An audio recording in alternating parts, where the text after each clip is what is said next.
Cylinder বাইরে এদিকে এটা বসায় দিব, এই জায়গাটা ভিডিও করো, কাটা উঠবে না, মানে লিকেজ নাই, তার মানে বাইরে যদি লিকেজ থাকে এতক্ষণ কাটা উঠে যেত। এবার ভিতরে যদি লিকেজ থাকে ইন্টারনাল, এটার মধ্যে স্প্রিং আছে, এই যে এটা স্প্রিং আছে, ভিতরে যদি লিকেজ থাকে তাহলে কাটা উঠবে, নাই কোনো কিছু নাই। আপনি তাহলে রেগুলেটর লাগাতে পারেন নাই, রেগুলেটর সেট করতে পারেন নাই।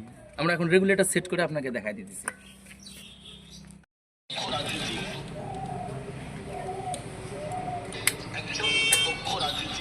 এই যে নিচের রিংটা আছে না, রিংটা বসায় দিতে হবে। এবার যদি লিকেজ থাকে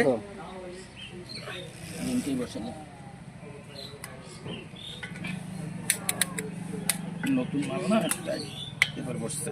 এই যে এটা বসতে হবে, নিচের রিংটা, হোয়াইট রিংটা, এই যে হোয়াইট রিংটা, এটা বসতে হবে। এটা বসে গেছে, এখন মনে করেন টোটাল বসছে। এখন যদি লিকেজ হয়, কোনো লিকেজ আছে না, তো কোনো আওয়াজ নেই।